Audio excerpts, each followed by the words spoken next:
Here on our channel, people's stories come to life. Stories from different eras, professions, and destinies. Each of them follows their own path, their own life woven from circumstances, challenges, and choices. Before we step into their world, make sure to subscribe, and later, share your impressions in the comments. Now, let's begin. Some stories don't start with loud events. They start small, with details, with moments that seem insignificant, yet hold entire worlds within them. These are stories about people who never chose to be heroes. They simply lived, worked, made mistakes, learned from them, and kept moving forward.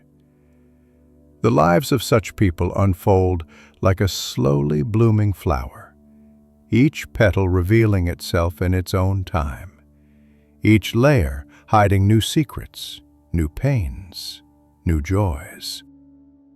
This is a story from a time when the world was just a little different.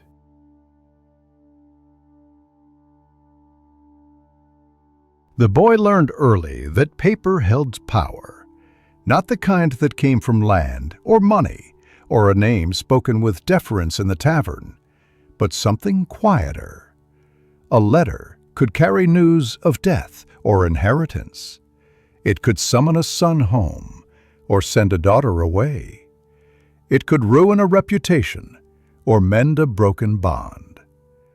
This understanding came gradually, the way frost creeps across a window pane, and it shaped everything that followed.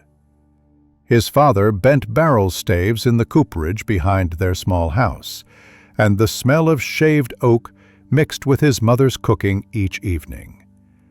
They lived in one of those in-between places, not poor enough to beg, not comfortable enough to rest easy. His father's hands were always raw, split at the knuckles, and his mother's eyes held a permanent squint from close needlework by candlelight. They spoke little of dreams. Dreams were for people with leisure. But the boy watched the stage arrive each Tuesday and Friday. He watched men and women wait at the post office window, with faces that shifted between hope and dread. He watched old Postmaster Hendricks sort through the mail with careful, deliberate movements, his spectacles catching the lamplight. There was a ceremony to it, a seriousness. The post office was smaller than the general store and less imposing than the church, yet people approached it differently. They came with questions they dared not speak aloud. When the boy turned 12, his father arranged the apprenticeship, not out of ambition, but practicality. The cooperage provided enough for survival, but little beyond, and a second trade in the family meant security. Postmaster Hendricks needed help. His hands had begun to tremble, and his eyes could no longer make out the finer script without considerable effort. The arrangement suited everyone. The boy would learn. The old man would retain his dignity a while longer. The family would have one less mouth to strain the evening stew. Those first months were tedious. Sweeping floors, trimming lamp wicks, filling inkwells. Hendricks was not unkind, but neither was he warm. He believed in observation before instruction. The boy learned by watching, how to check the postal marks, how to calculate postage by weight and distance, how to organize letters by route and destination. He learned which customers paid in coin and which kept a running account. He learned that some people sent letters every week while others waited years between correspondences. He learned, too, about the unspoken rules. Never comment on the frequency of someone's mail. Never show curiosity about the return addresses. Never linger when reading aloud for those who could not decipher the words themselves. Discretion was not merely professional courtesy. It was survival. A postmaster who gossiped would find his position untenable. The town might tolerate a drunk or a debtor in certain roles, but not someone who held their secrets carelessly. There were hierarchies written into every transaction. The factory owner's letters arrived in thick envelopes with impressive seals, and Hendricks always set them aside in a particular cubby, handling them as though they might shatter. The minister received correspondence from church councils and missionary societies, weighty matters that demanded respect. The widow Norton's pension letters came irregularly, and she would wait by the window with an anxiety that made the boy's chest tighten. When her letter arrived, Hendricks would nod and say simply, "Mrs. Norton," and her whole body would relax.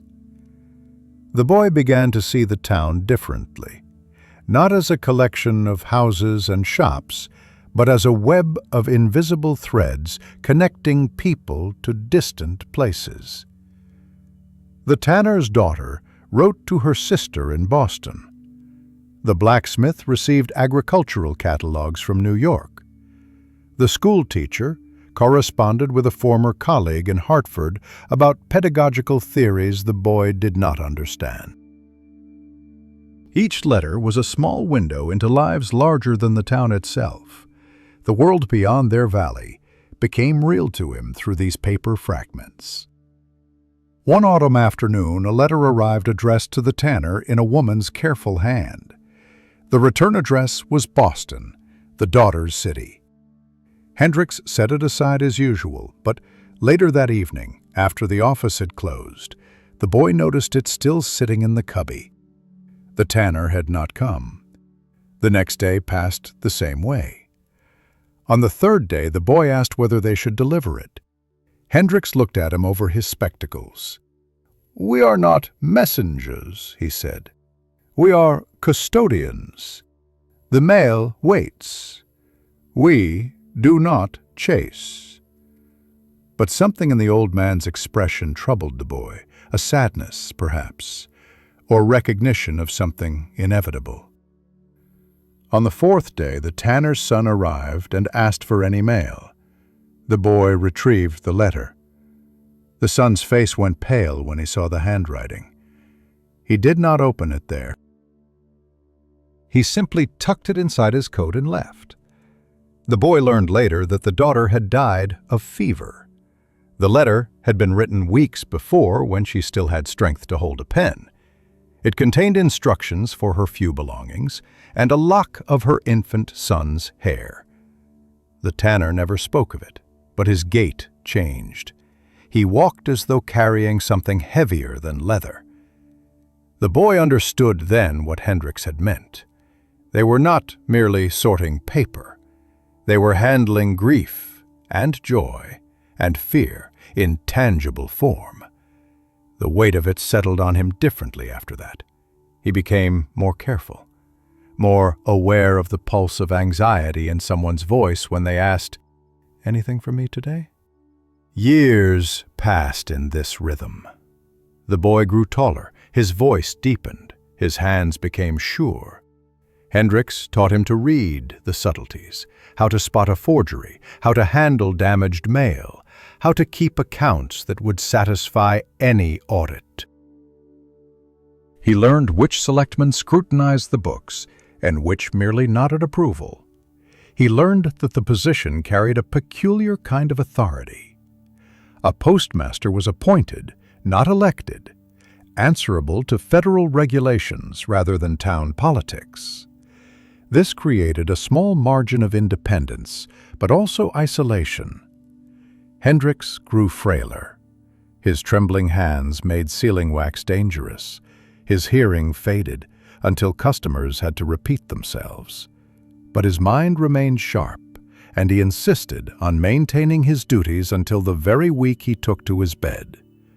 The boy, nearly a man now, managed the office alone during those final days, and no one questioned it.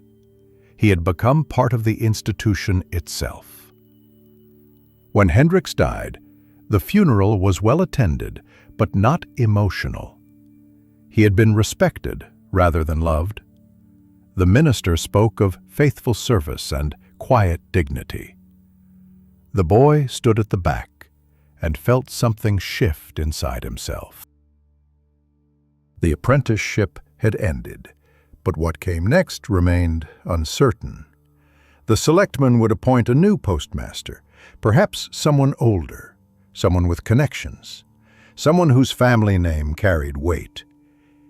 He returned to his parents' house that evening and ate supper in silence. His father asked no questions. His mother patted his hand once, briefly. They had taught him to expect little and work hard, and that lesson had served him well enough. But lying in his narrow bed that night, listening to the wind work at the shutters, the boy allowed himself a small, dangerous thought. He wanted the position. Not for power or prestige, but because it was his. He knew the work. He understood the rhythms and unspoken contracts. He could read the town through its mail better than anyone. The post office was not grand or glamorous, but it was necessary. It was real, and he believed he could do it well. Whether the selectmen would agree was another matter entirely. But for the first time in his careful, practical life, he decided to hope. The selectmen met in the back room of the tavern on a Tuesday evening, and by Wednesday morning the decision was known. The position would go to young Hendrix's apprentice. Some called it sentiment. Others recognized practicality. The boy had already been running the office, and the federal postal inspector who passed through quarterly had found no fault with the accounts or procedures.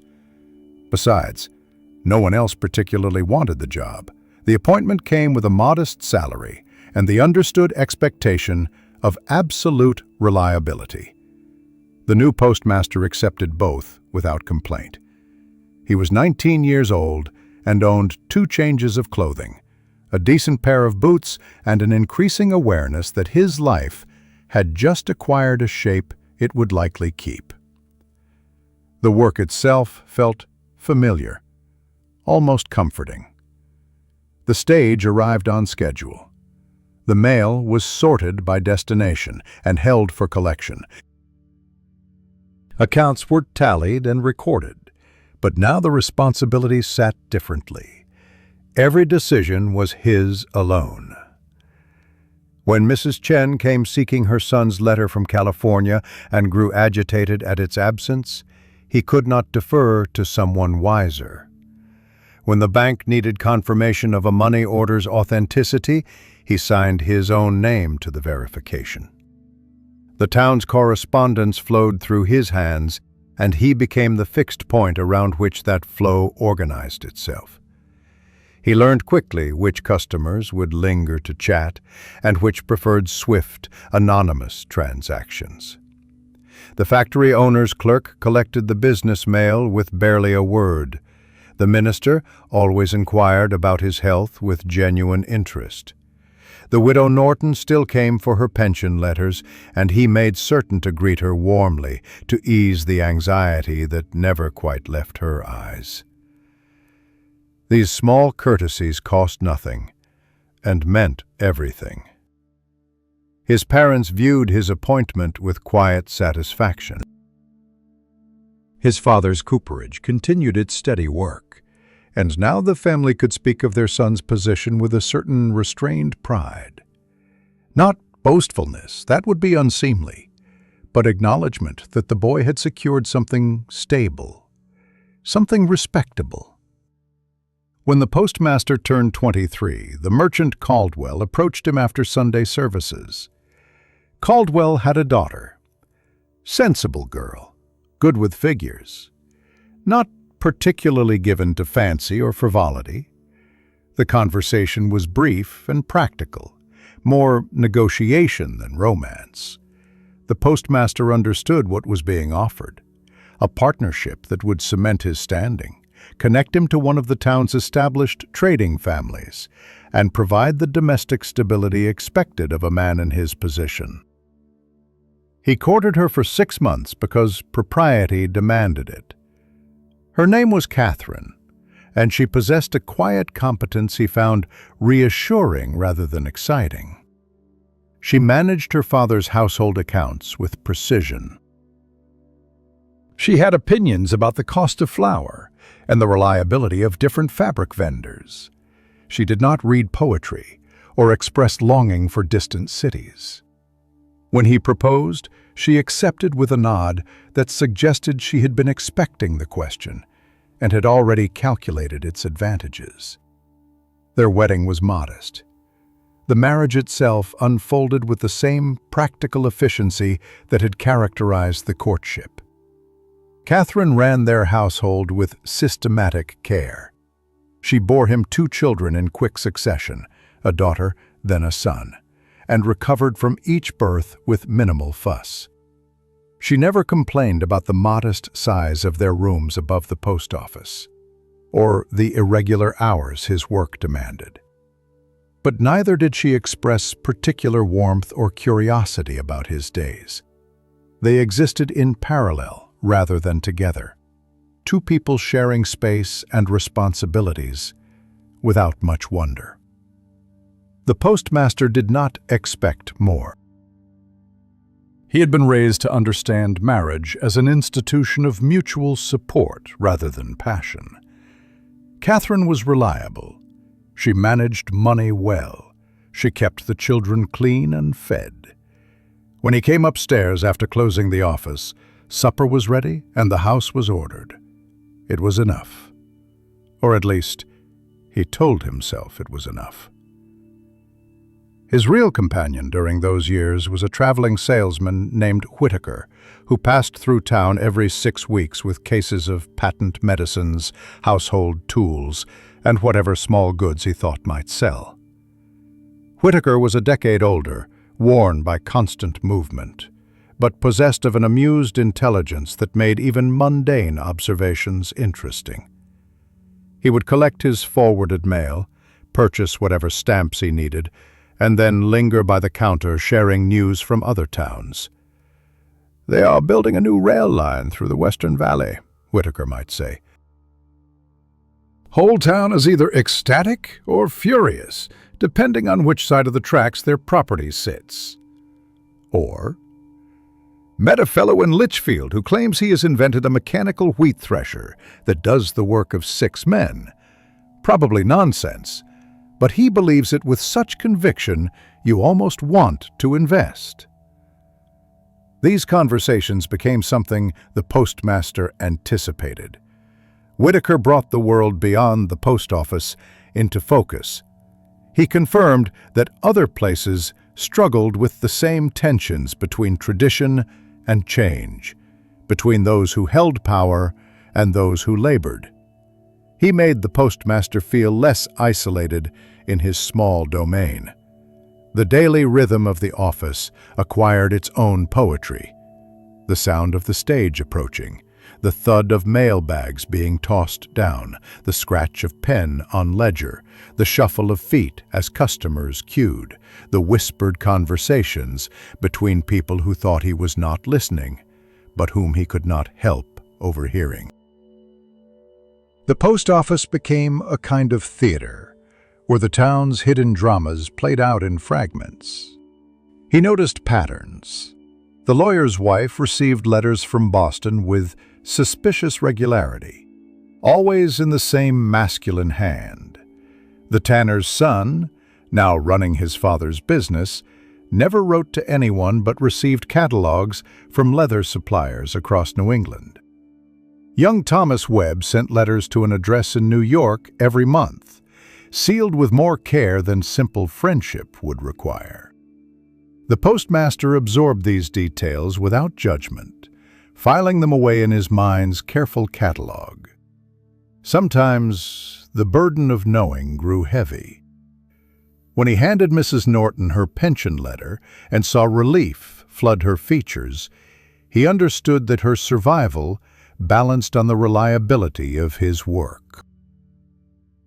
When he processed the notification that the Potter family's eldest son had died in a Western territory, He knew the contents before they did, and had to maintain composure while handing over their devastation. He developed small rituals to manage this weight. After closing each evening, he would stand at the window and watch the street empty.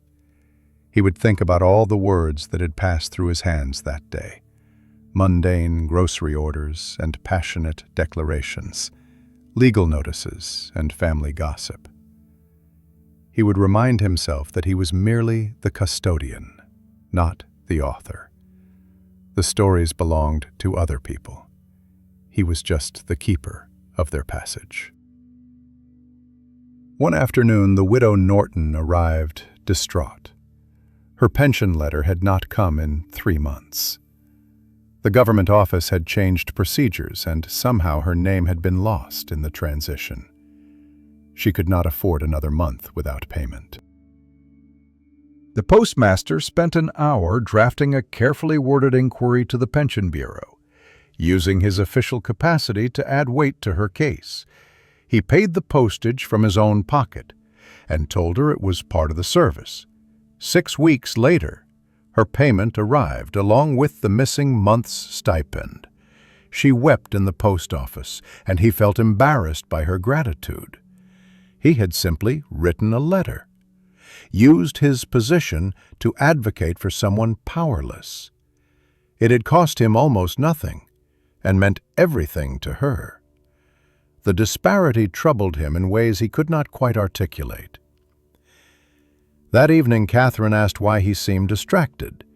He tried to explain about Mrs. Norton, about the small intervention that had carried such weight. Catherine nodded and said, "That was kind," then returned to mending the children's clothes. The conversation ended there. She did not understand why it mattered to him, and he did not know how to explain.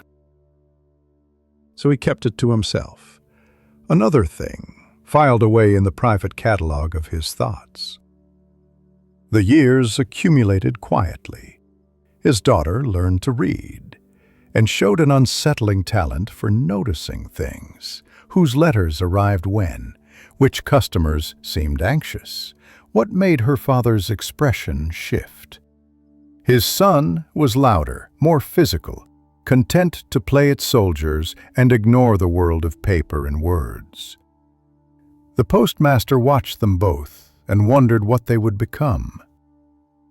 He turned 30, then 31.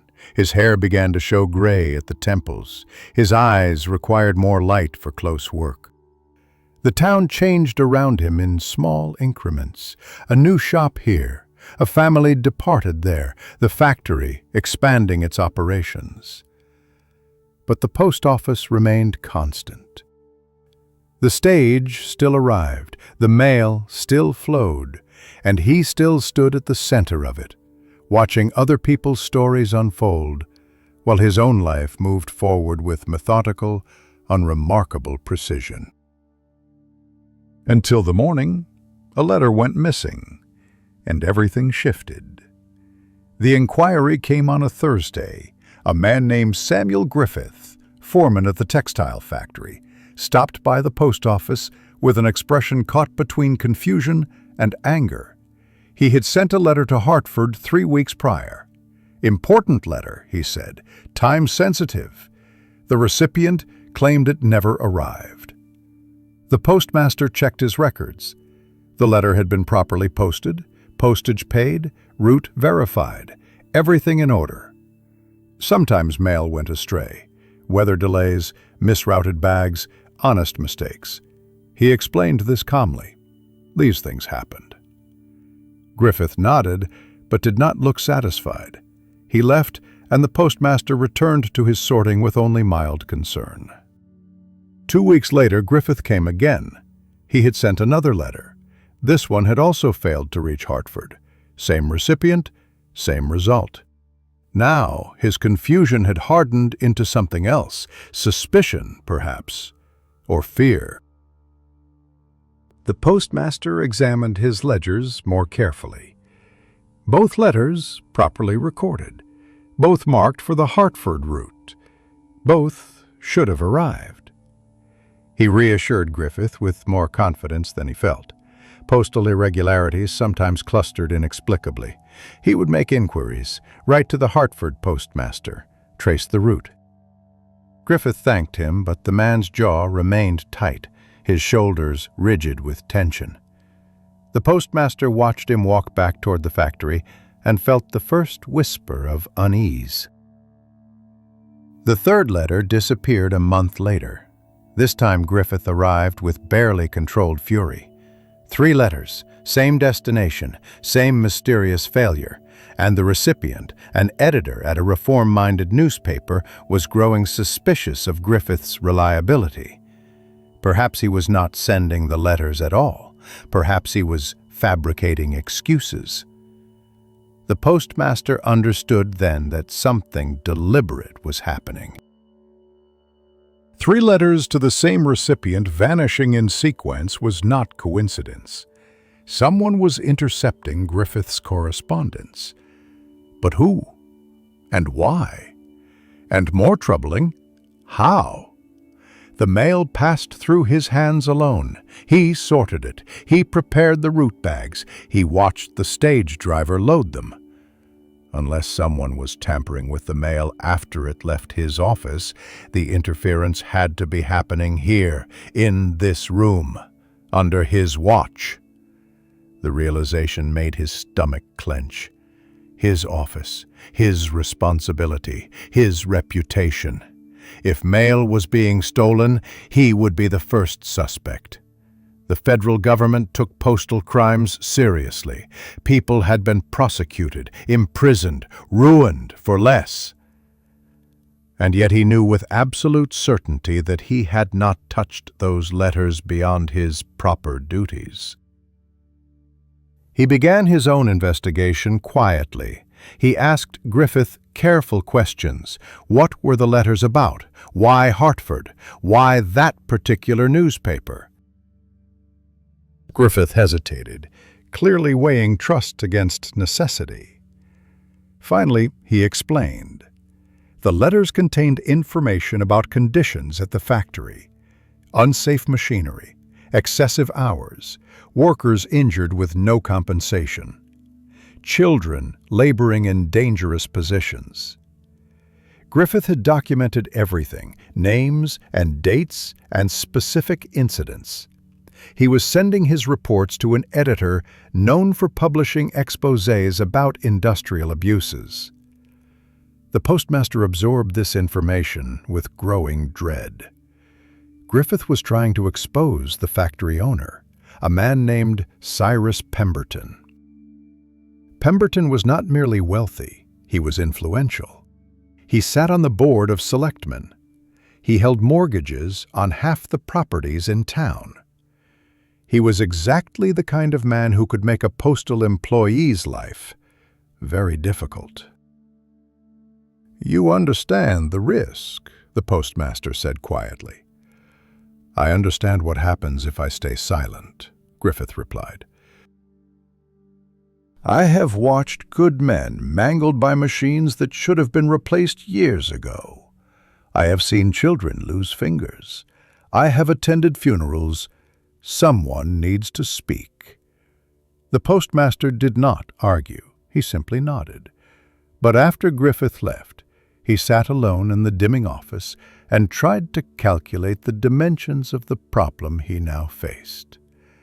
If Pemberton was intercepting the letters, he was committing a federal crime, but proving it would require evidence, and gathering evidence would mean risking everything: his position, his family's security, his standing in the town. Catherine would be horrified. The selectmen would side with Pemberton. Even the marshal, a genial man who preferred settling disputes over drinks rather than arrests, would hesitate to challenge the factory owner. He went home that evening and said nothing to Catherine. She had prepared a mutton stew, and they ate while the children chattered about their day. His daughter asked why he seemed distracted. He claimed fatigue and changed the subject. Later, Lying beside Catherine in the dark, he listened to her steady breathing and felt the weight of his secret like a stone on his chest. The next morning, he found a note slipped under the post office door. Plain paper, anonymous hand. Mind your business. Some letters are better lost. His hands trembled as he held it. Not fear, exactly, but a physical recognition that he had crossed some invisible boundary. Someone was watching. Someone knew he was asking questions. Someone wanted him to stop. He burned the note in the stove and began to work with exaggerated normalcy.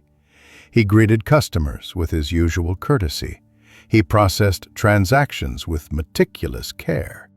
But in the back of his mind, he was calculating, watching, paying attention to who came and went, who lingered too long, who asked casual questions that might not be casual at all. Whitaker arrived on his regular circuit 2 days later.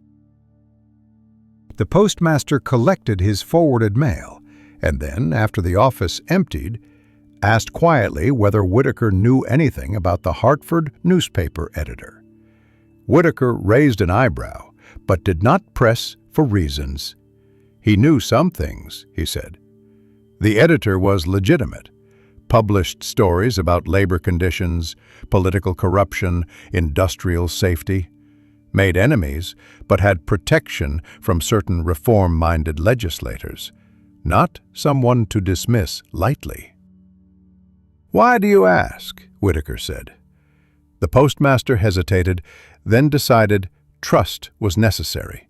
He explained about the missing letters, about Griffith's reports, about the anonymous warning. Whitaker's expression grew serious. "You are threading a needle in a dark room," he said finally. "Pemberton has reach. If he is behind this, and you expose him, you will pay. But if you do nothing, and this becomes known, you are complicit." "I know," the postmaster said. "What will you do?" "I do not know yet." Whitaker nodded slowly. "Be careful. Men like Pemberton do not fight fair." That conversation haunted him for days. He had always prided himself on staying neutral, on being the custodian rather than the judge. But neutrality, he was beginning to understand, was itself a choice. By doing nothing, he allowed the interception to continue. By protecting himself, he abandoned Griffith and the workers whose stories were being silenced. He thought about old Hendricks, about the lesson of the tanner's daughter's letter. They were not messengers, they were custodians. The mail was sacred trust. To violate that trust was to undermine something fundamental. If he stood by while letters were stolen, what did his position mean? What was he preserving? One evening, after Catherine and the children had gone to bed, he sat at his small desk and drafted a letter of his own. He addressed it to the Hartford editor, explaining the situation in careful, factual terms. 3 letters from Samuel Griffith had failed to arrive. The postmaster had reason to believe they were being intercepted. The contents concerned factory conditions. He signed it with his official title and sealed it with his postal mark. Then he sat holding the letter, staring at his own handwriting, and did not send it. Not yet, because once it left his hands, there would be no retreat. The stone would be thrown, and the ripples would spread. His family would face consequences. His position would be threatened. The town would divide, and he would have chosen a side. He placed the letter in his desk drawer and locked it. Tomorrow, he told himself. He would decide tomorrow. But tomorrow came, and he still hesitated, and the day after that. The letter remained locked away, both accusation and confession, waiting for him to find the courage or foolishness to to send it. Meanwhile, the mail continued to flow. The stage arrived and departed. Customers collected their correspondence and went about their lives.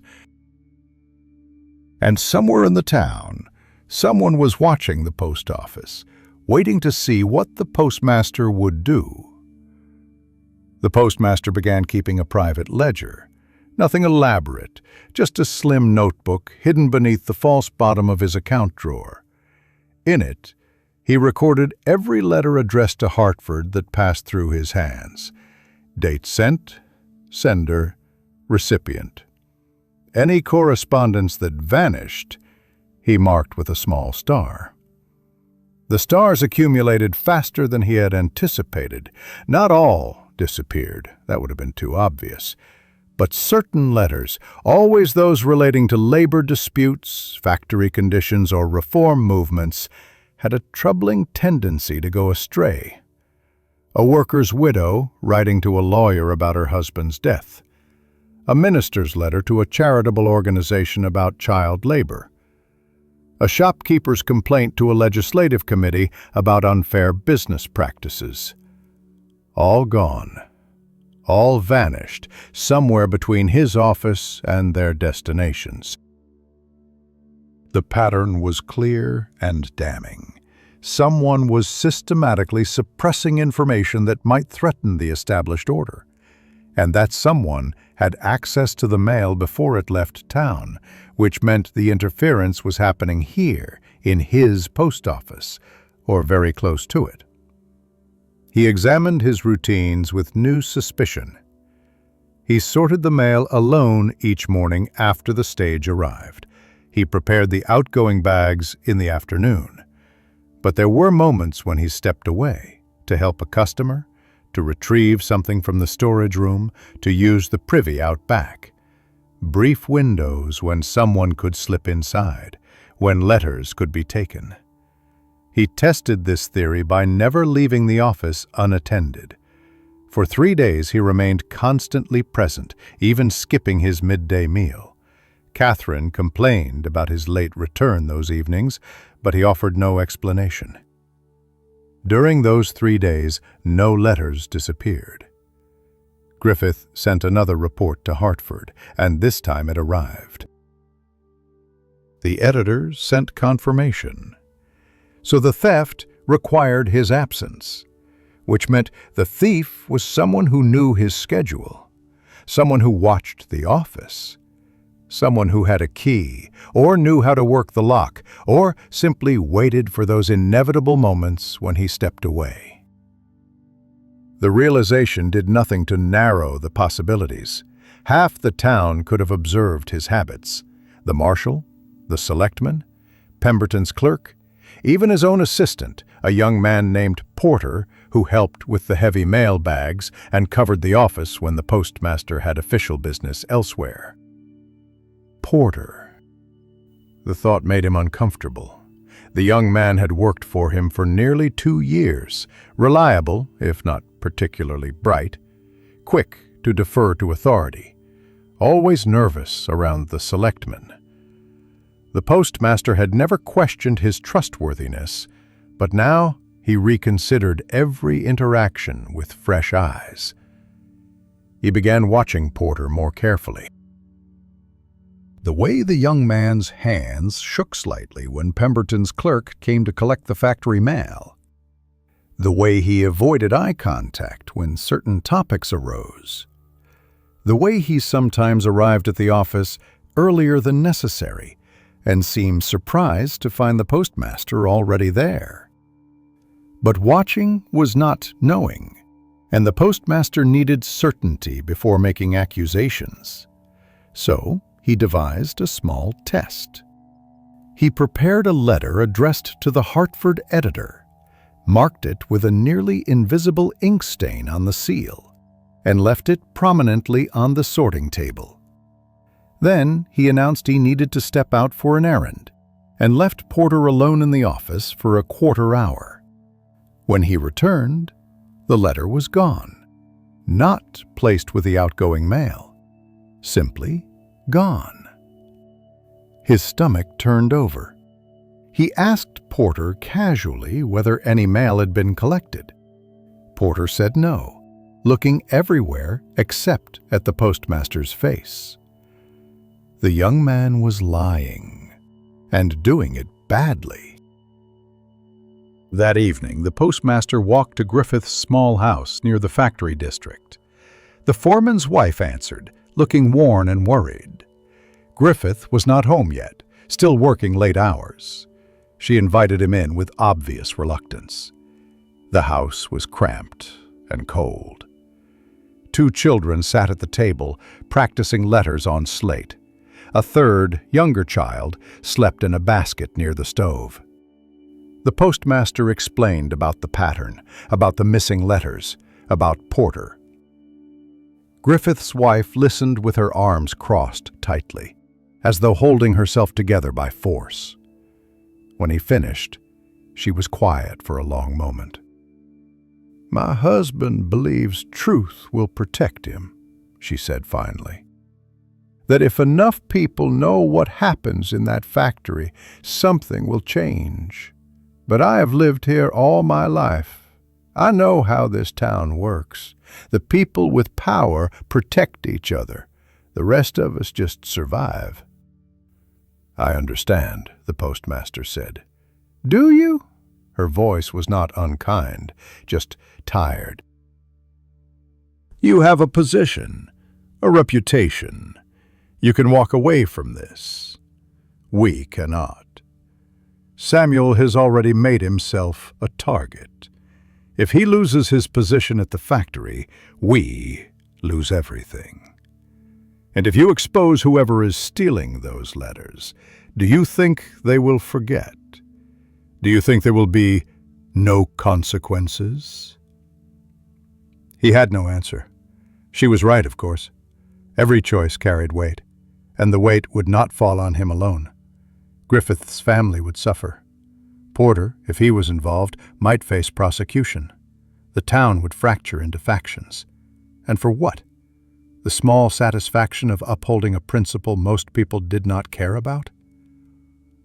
He walked home slowly through the dark streets, turning these thoughts over like river stones. Catherine was already asleep when he arrived. He stood at the window of their small sitting room and looked out at the town. Lamplight in scattered windows. Smoke rising from chimneys. Everything peaceful and ordinary. A town that functioned because most people agreed to ignore certain uncomfortable truths. The next week brought a new wrinkle. An elderly woman named Mrs. Brennan came to the post office in tears. She had been writing to her estranged son for months, trying to rebuild their relationship. Letters sent faithfully every 2 weeks. He had never replied. Now she had learned from a mutual acquaintance that he claimed to have received nothing. Not a single letter. The postmaster checked his records. 6 letters to the son's address in New Haven, all properly posted. All vanished. He reassured Mrs. Brennan that he would investigate, but after she left, he felt a new kind of anger rising. This had nothing to do with factory conditions or reform movements. This was pure cruelty. Someone was intercepting even personal correspondence, apparently just to demonstrate their reach. He found Porter in the back room, sorting incoming mail. "We need to talk," he said. Porter's face went pale. For a moment, the postmaster thought he might bolt. Instead, the young man simply slumped, as though strings had been cut. "I'm sorry," he whispered. They sat in the office after closing. Porter confessed in fragments, his voice breaking. He had gambling debts, serious debts, a card game that had gotten out of hand, and then desperate attempts to win back his losses. The men he owed were not patient. They were not reasonable. And then Pemberton's clerk had approached him with a proposition. Simple work. Just remove certain letters. Make them disappear. In exchange, the debts would be forgiven. "How long?" the postmaster asked. 8 months, maybe 9. Porter looked at his hands. "I told myself it was only political mail, only things that did not matter. But then Mrs. Brennan's letters, and others like them. I knew it was wrong, but I could not stop. They said if I refused, they would tell you about the gambling. About the money I had taken from the office till to cover my losses before Pemberton's offer." The postmaster absorbed this information with a strange calm. Porter was weak and frightened and complicit, but he was also being manipulated by men who understood exactly which levers to pull. Pemberton had not simply intercepted mail. He had constructed a system of coercion, using Porter's mistakes to ensure silence and obedience. "Who else is involved?" the postmaster asked.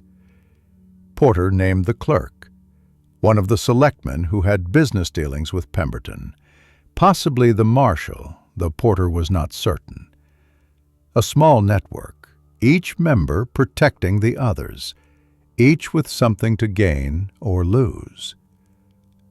"What will you do?" Porter asked, his voice small. "I do not know yet," the postmaster said. It was becoming his standard answer. "But you will stop taking letters, immediately, no matter what threats they make." Porter nodded miserably. After he left, the postmaster sat alone in the darkening office. He now had confirmation and details. He could write to the federal postal inspector. He could report Porter and the others. He could bring the entire structure crashing down. But doing so would destroy Porter's life completely, would antagonize powerful men who controlled much of the town's economy, would potentially put Griffith and his family at risk when the factory owner retaliated, would mark the postmaster himself as a troublemaker, someone who did not understand how to work within the system. That night, he took out the letter he had drafted weeks earlier. He read it again, weighing each word.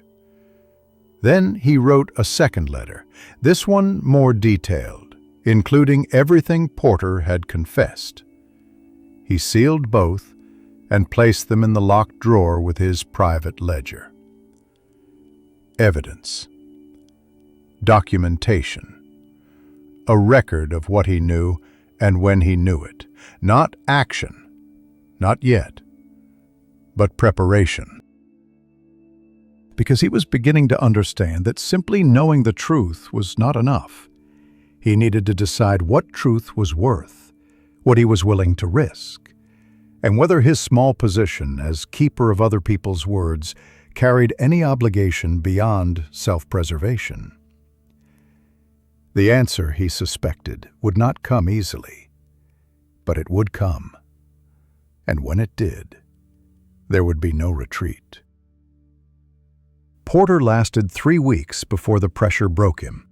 He appeared at the post office one morning before dawn, his face haggard and his clothes disheveled. He had not slept. Pemberton's clerk had confronted him the previous evening, demanding to know why certain letters were suddenly reaching their destinations. Porter had claimed ignorance, but the clerk was not fooled. There had been threats, specific, detailed threats about what would happen to Porter's aging mother, who depended on his income for her care. The postmaster led him inside and locked the door. Porter paced the small office like a trapped animal, words spilling out in a rush. The gambling debts had been real, but the scheme went deeper than simple blackmail. Pemberton had orchestrated the entire situation. The card game where Porter lost so heavily had been arranged specifically to create leverage. The men who claimed he owed them money were working for the factory owner. Porter had been selected, groomed, and manipulated from the beginning. "Why you?" the postmaster asked. Porter's laugh was bitter. My mother worked in Pemberton's mill before her hands gave out. He knew our circumstances, knew I would do anything to keep her fed and housed, knew I was weak enough to compromise. The confession continued for nearly an hour. Porter detailed how the interception worked. Pemberton's clerk would provide a list of senders and recipients to watch for.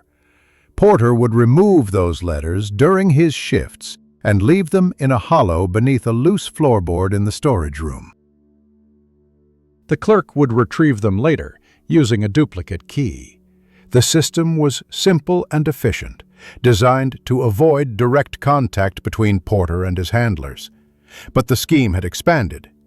What began as suppressing labor complaints now included personal correspondence, love letters that might lead to marriages Pemberton disapproved of, business communications that might help competitors, even Mrs. Brennan's letters to her son, taken simply because the son had once spoken against the factory in a public meeting. "He wants control," Porter said, "not just of the workers, but of information itself, of who knows what, of who can speak to whom." The postmaster felt a cold clarity settling over him.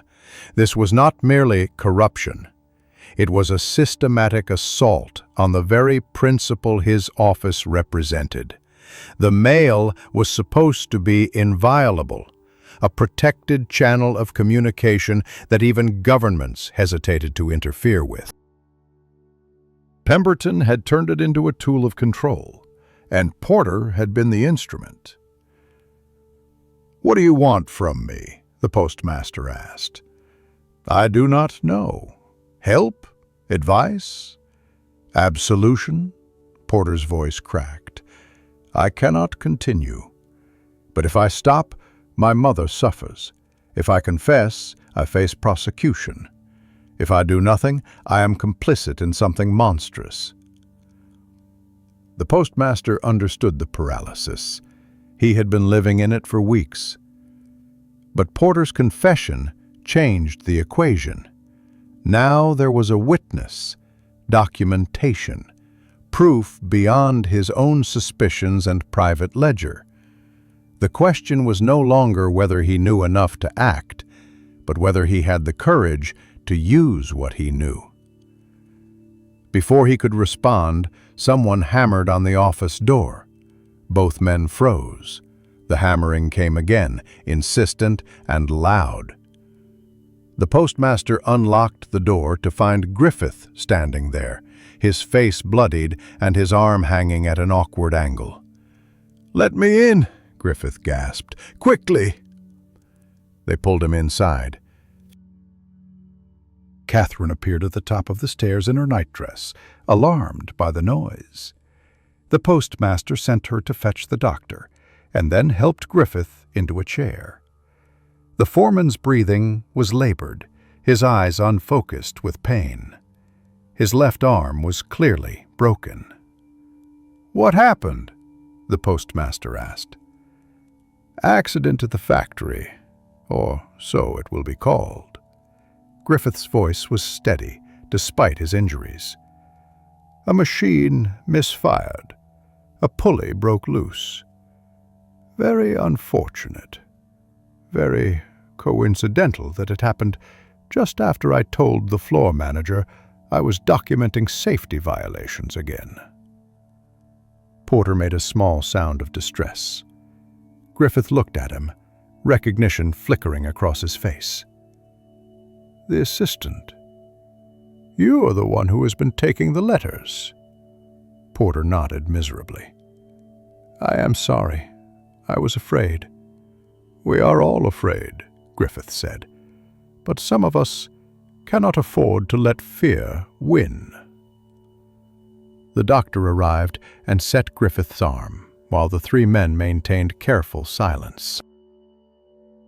Catherine hovered anxiously until the postmaster assured her everything was under control, though they both knew it was a lie.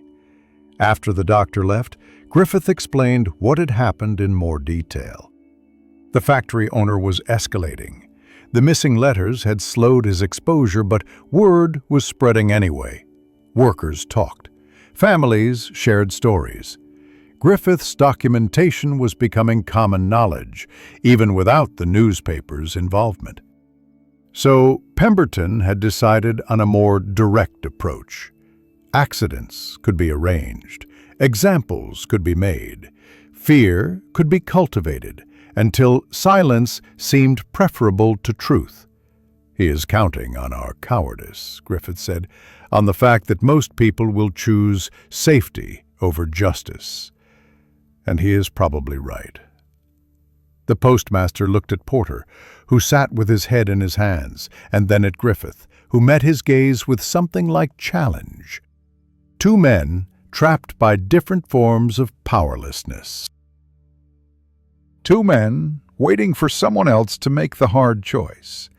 And then, as if the universe had decided to force the issue, the morning stage arrived early.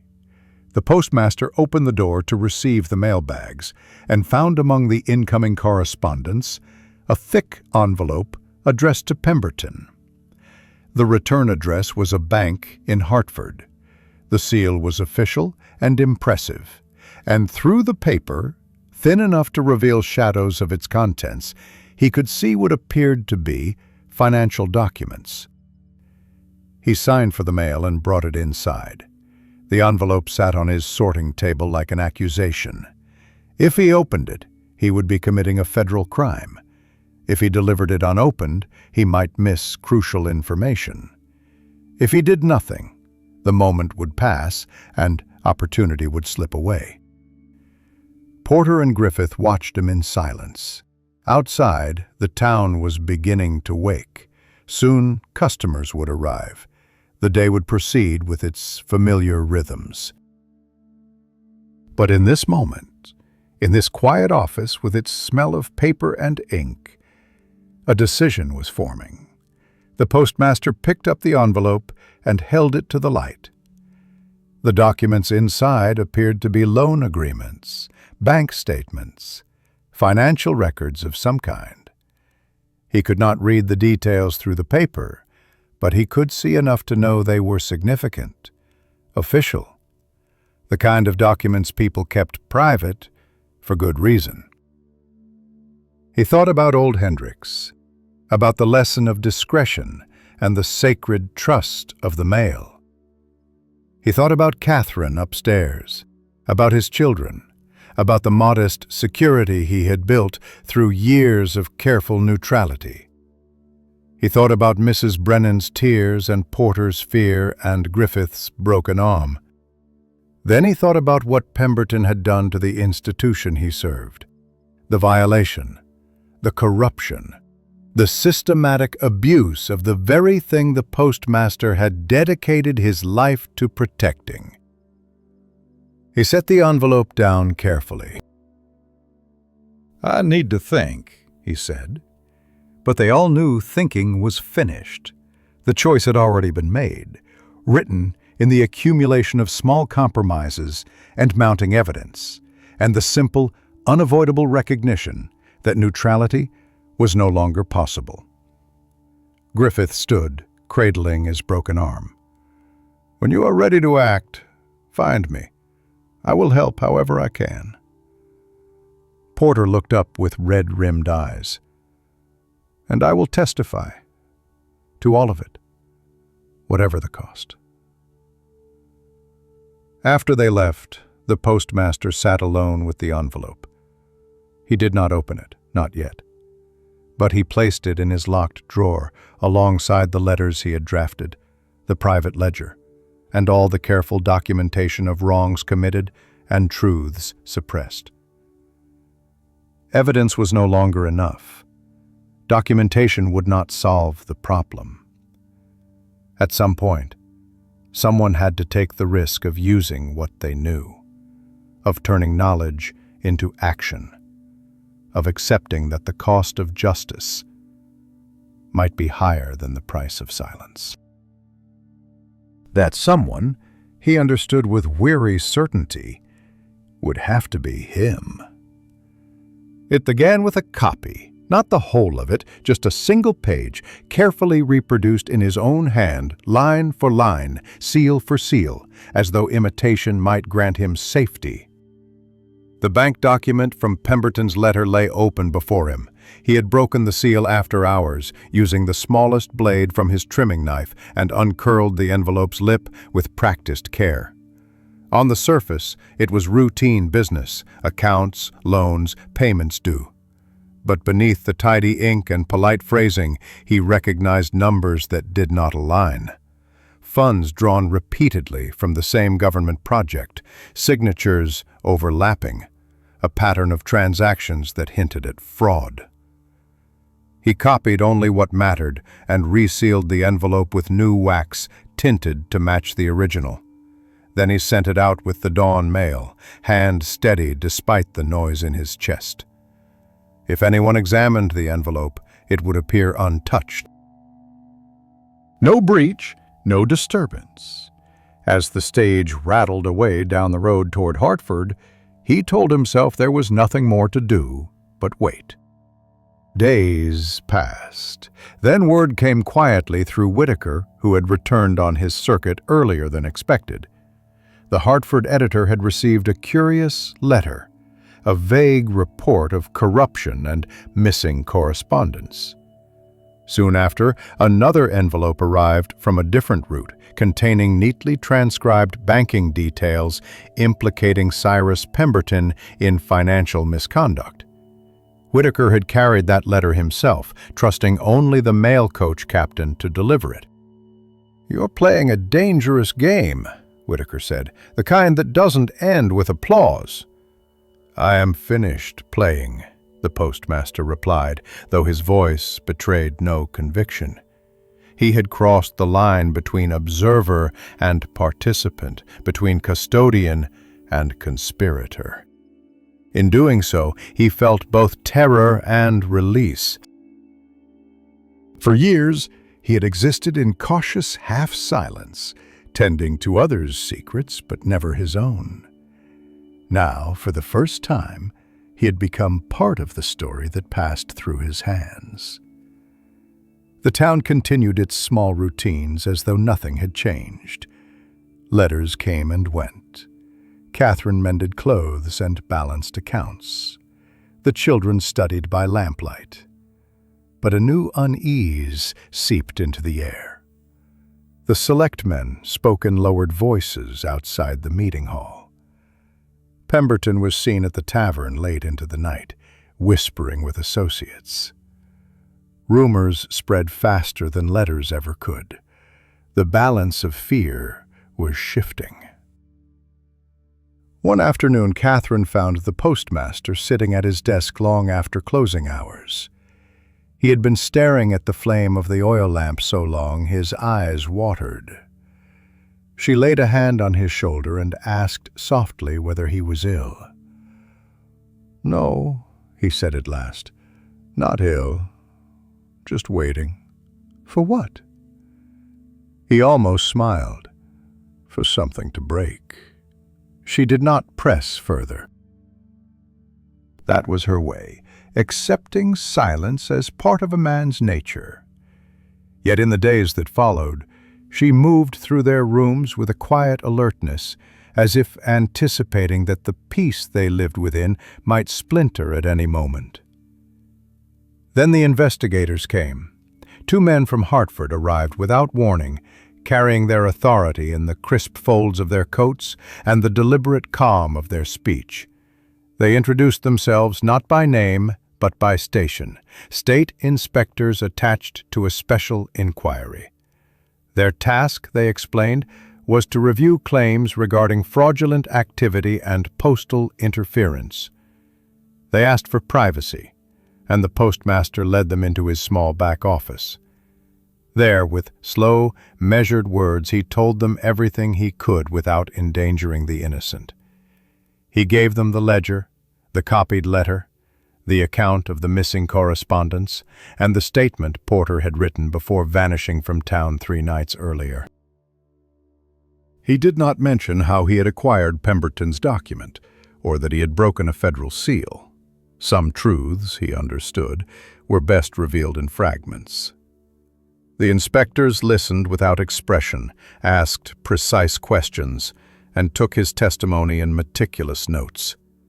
When they left, they thanked him for his cooperation and advised him to maintain discretion. "These matters take time," one of them said, "and those who act too visibly may find themselves observed." He understood. There would be weeks of silence now, waiting for distant offices to decide what would follow, waiting for the wind to shift.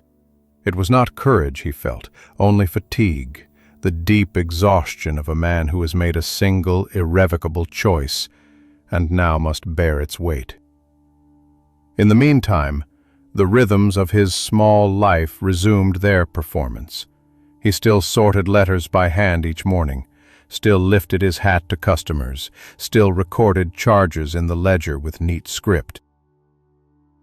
But behind his familiar gestures lived something different, a conscious awareness of fragility, the recognition that every piece of paper crossing his counter carried not only private words, but traces of consequence. The change came gradually, announced not by confrontation but by atmosphere. Pemberton's carriages went unseen for days. His clerk appeared pale and jittery, collecting the factory mail in awkward silence. A rumor reached the postmaster through the grocer's boy that an audit of company accounts had begun. Another said the press in Hartford was preparing a sensational report. The stories multiplied, fed by curiosity and fear. Then one morning, he found a letter waiting on his desk before the office opened. No stamp, no postmark, only his name written in a hand he recognized, Pemberton's heavy script, confident but hurried. He unfolded it carefully. The letter was short. "You may believe yourself a man of principle," it read, "but principle cannot feed a family. Leave matters as they are, and I will ensure your position remains undisturbed. Persist, and you will lose everything you hold." He read it twice, then burned it in the stove without comment. When Catherine entered a few minutes later, she found the ashes still glowing. "Who wrote?" she asked. No one worth answering. It was not bravery, but resignation. He had crossed too far to turn back now. The promise of security, once so precious, had become meaningless beside the thing he sought to preserve: the integrity of the written word, the quiet trust between sender and receiver that gave his work its dignity. In the following weeks, the factory's operations faltered under scrutiny. Workers were questioned, accounts frozen, inspectors came and went. Whitaker carried whispers of public proceedings soon to follow, and the postmaster moved through his days as if navigating the fragile edge between secrecy and revelation. Amid the turmoil, a small mercy unfolded. The elderly widow, Mrs. Brennan, arrived one afternoon with tears of joy. Her son had written at last, 2 letters arriving together with apologies for his confusion. He had thought her gone or ill, never dreaming that his replies had been stolen. The postmaster felt a quiet satisfaction as he handed her the new envelope, sealing the wound his silence had once allowed. Weeks later, state officials returned, this time less reserved. They confirmed what he had suspected. Pemberton's scheme extended beyond intercepted letters into fraudulent records and diverted funds. There would be arrests, trials. The investigators thanked him discreetly and left with the air of men burdened by secrets heavier than they could carry aloud. That evening, Catherine found him again in the quiet of the office after dark. She watched him sorting mail, though no one would come to claim it until morning. He looked tired, older, but perhaps lighter somehow. "You did something," she said, not as a question but as knowledge. He hesitated before answering. Perhaps I only stopped avoiding what was already happening. She reached out and touched his hand, the gesture small but grounding. Will it be enough? He looked at the letters before him, rows of sealed envelopes bound for places he would never see, filled with words he would never read. I do not know, he said, but it will have to be. Outside, the spring rains began, soft against the roof, carrying the faint scent of renewal through the cracks around the windows. The oil lamp flickered, and in its dim circle of light the postmaster placed the last of the day's mail into the locked bag, sealing it with steady hands. For the first time in months, the act felt like what it was meant to be, an offering of trust sent into the uncertain distance, sustained by faith that someone, somewhere, would receive it. By the time the summons arrived, the town already knew. Rumor had its own network, faster than the mail but less reliable, and it carried the story in uneven bursts. Some said Pemberton had fled to Boston under cover of night. Others that he was preparing to defend himself in Hartford. The truth, as usual, was quieter. He had been arrested in his office while dictating a letter to his secretary, the ink still wet on his final line when the inspectors walked in. For the postmaster, the news came not through a headline but through a single unsealed note from Hartford. The investigation was complete. Testimony would be required. The note ended with an assurance that his cooperation would be recognized. He read it once, folded it carefully, and set it aside. Outside, life continued with cautious normalcy. The spring rains had thickened into green shoots along the roadsides. The factory stood silent now, its tall brick chimney cold for the first time in years. Workers idled in doorways, waiting for decisions from courts and investors, their restlessness smudging the air like coal dust. The town that had lived by the rhythm of the mill suddenly found itself holding its breath. At home, Catherine said little about the summons, though her silence carried weight. She made certain he had his best coat brushed and his collar pressed, her movements quick and practical. She asked no questions about what he had said in his testimony or what might follow. But her hands lingered on his shoulders longer than usual before she stepped back. The hearing took place in an austere room above the courthouse in Hartford. Bare walls, one narrow window, and the smell of paper and damp wool. The inspectors sat behind a table scattered with documents. Across from them, the postmaster found seats already occupied by others.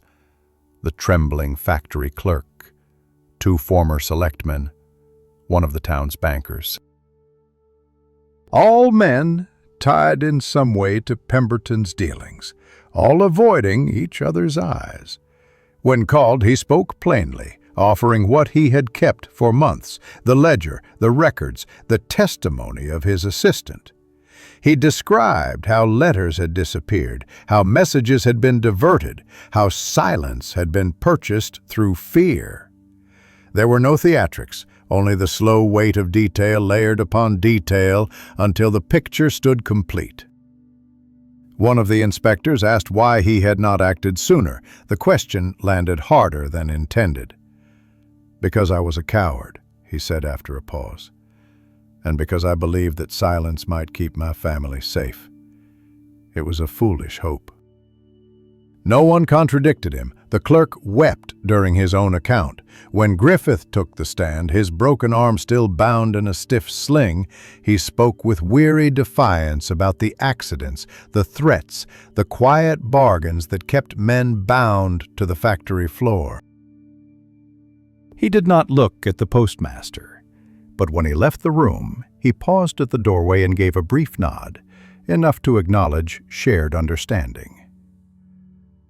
By the week's end, the evidence had reached its inevitable conclusion. Pemberton was found guilty of fraud and tampering with the mail, forfeiting both his property and reputation. The town's newspapers printed his name in small, precise type on the front page. There were no grand declarations of justice, only the dry language of law: conviction, sentence, forfeiture. Yet beneath the restraint ran something more vital, a sense that an old weight had shifted.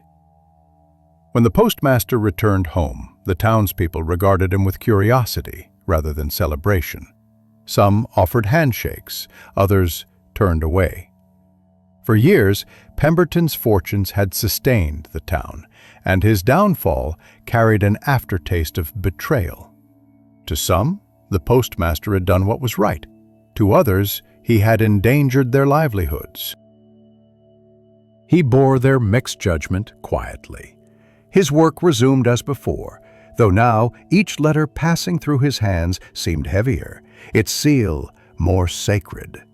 He found comfort in routine, oiling the hinges, sweeping the wooden floors, mending the inkstand. The physical tasks steadied him. Weeks later, Griffith came to the office, arm unbound, the color back in his face. The two men exchanged few words. Griffith thanked him softly for standing when others would not. The postmaster inclined his head, knowing gratitude was rarely simple. The factory, he learned, would reopen under new management with safer conditions. It would not undo suffering, but it was a start. Late that evening, as he locked the office, he heard familiar footsteps on the boardwalk. Whitaker appeared, travel coat unbuttoned, a grin tugging at the edge of his mouth. "So they tell me you've become something of a symbol," he said. "The honest postmaster, the man who saved the mail." "I did what I was supposed to do," the postmaster replied. "That's precisely the rare thing," Whitaker said. He tapped the counter with one gloved finger. "The world turns on such small hinges. A few letters, a bit of ink, a moment's decision." They talked briefly about the town, about the coming harvest, about Whitaker's next route, which would take him farther north. Before leaving, the salesman set an envelope on the counter. "No sender," he said. "Destination uncertain. Seems fitting." The letter bore no name, only the single word Hartford written in unfamiliar hand. When the postmaster weighed it, he knew by instinct there was money inside, perhaps a quiet payment, perhaps a gesture. He hesitated, then placed it in the outgoing bag. Some mysteries were best allowed to travel their own course. The summer came on strong, softening the hard edges left by spring. The town began to recover, though slowly. A few old shops closed, others opened in their place. Families that had whispered moved back toward conversation. Even the church sermons turned from warnings to possibilities. At home, the postmaster found Catherine sitting by the window in the evenings, mending quietly while the lamplight caught in the fine lines around her eyes. The children read nearby, their voices rising with unfamiliar confidence. It struck him that peace could return not as triumph, but as the absence of fear. One night, long after the household had gone to bed, he carried a lantern to the office and opened the drawer that once held his ledger of vanished letters. It was empty now. He had burned the pages after the hearing, feeling no desire to keep them as trophies. In their place lay a single folded sheet of paper, one of his own, scratched with faint words he barely remembered writing months earlier. "I cannot protect everyone," it said. "But I can refuse to serve those who harm." He smiled at the clumsiness of it, at the plain truth it carried. Then he blew out the lantern and stepped outside.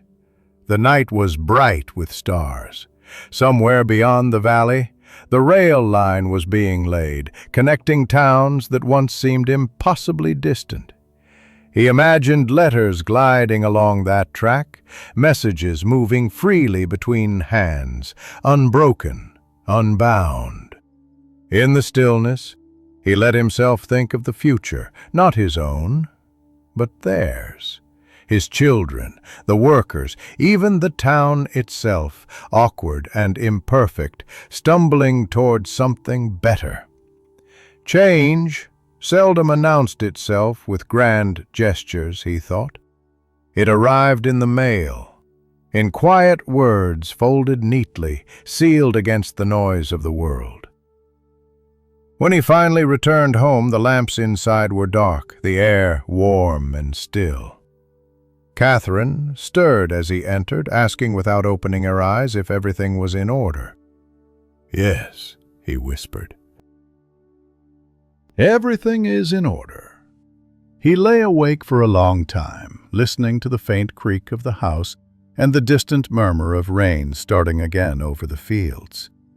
It was not triumph he felt, nor regret, but something steadier, an understanding that even small acts of honesty leave their mark, light as dust, yet lasting as ink. Years later, the postmaster came to measure his life not by its events, but by its repetitions. Dawn at the sorting table, the hiss of the kettle on the stove upstairs, the shuffle of letters into tidy stacks. These small certainties held him more firmly than any reward could. Where once he had felt the work as weight, now it was simply rhythm, the quiet pulse of a daily duty that asked nothing more than his care. The town itself had altered so gradually that he noticed only in hindsight. The factory's new owner, a gentleman from Hartford, spoke in softer tones and paid his men on time. The air still smelled of iron and dyed cloth, but the children who once labored there now attended the modest schoolhouse built at the end of Water Street. It was not progress, as the newspapers declared it, loud with slogans, but something humbler. Safety, consistency, the possibility of tomorrow resembling today. On certain mornings, he caught sight of Griffith walking toward the factory gates, his limp barely visible now, his face older but unbowed. They exchanged nods across the distance, nothing more, though each gesture carried the memory of shared resolve. Porter never returned after the hearing. Rumor placed him out west, working for a small postal station in Illinois. The postmaster sometimes imagined receiving a letter from him, a simple note of thanks or apology, but none ever came. Catherine's health had begun to waver. The years of careful labor, the worries he had tried to shield her from, all had left quiet marks. She moved slower now, her hands arthritic, her breath short on cold mornings. Yet there was a new gentleness between them, an ease born of exhaustion reconciled.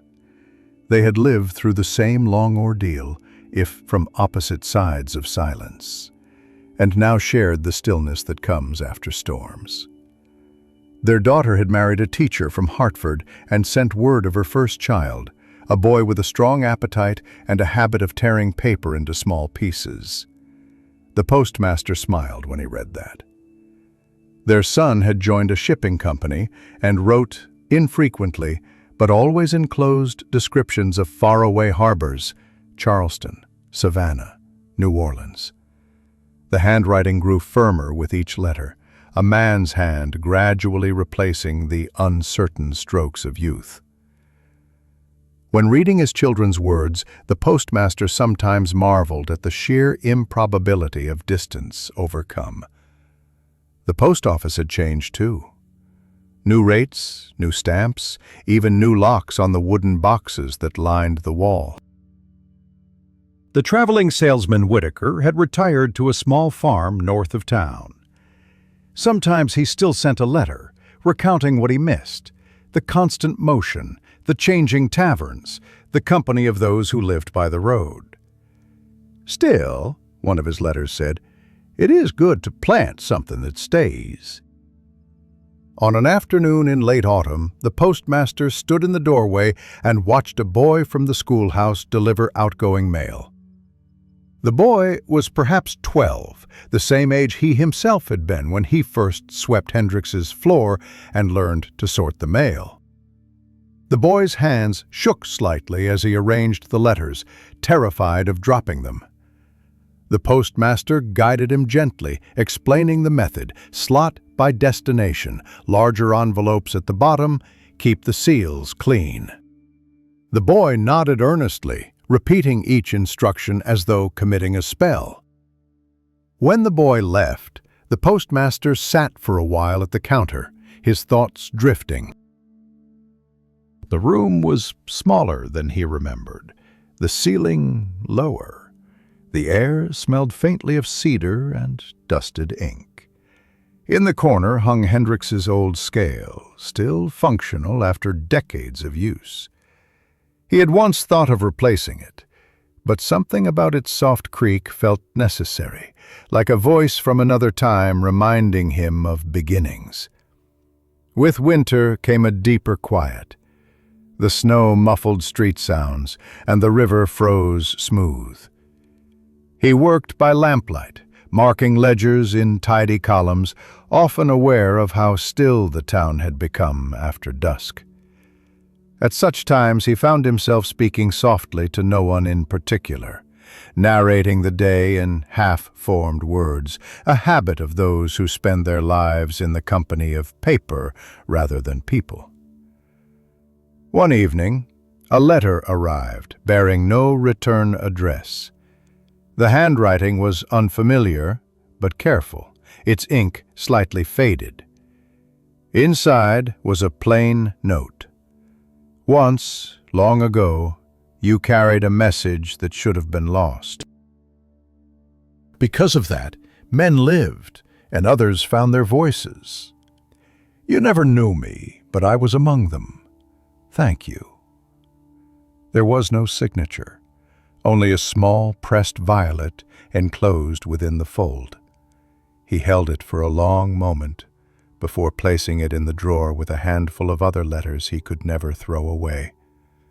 Catherine's first written words after their engagement, a note from his daughter announcing her marriage, and Griffith's short message years back. We kept our word, after all. He thought then of all the unseen hands that had shaped his life through ink and paper, the dead whose words still traveled, the living who waited for replies, the strangers who trusted him with fragments of themselves. The mail was not simply commerce or duty.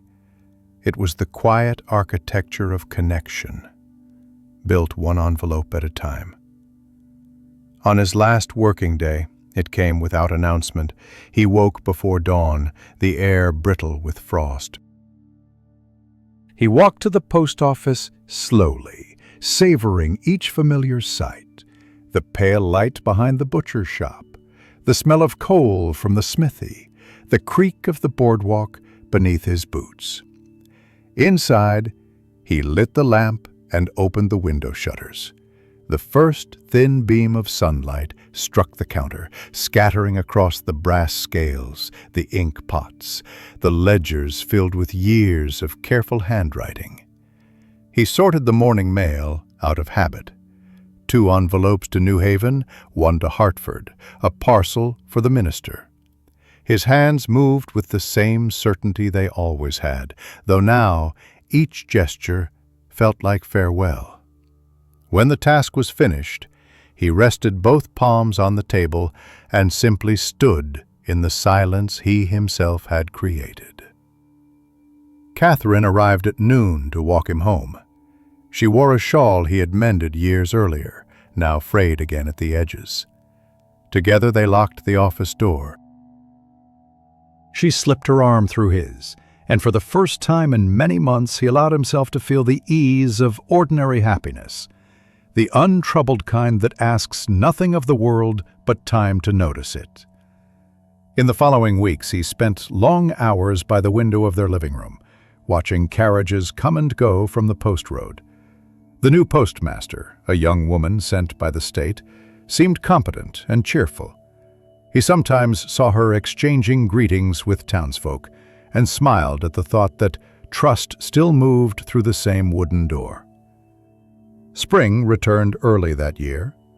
One afternoon, while pruning the small apple tree beside their house, he paused and listened to the faint hum of conversation from the street, the laughter of a child, the murmur of shopkeepers, the roll of a carriage wheel on stone.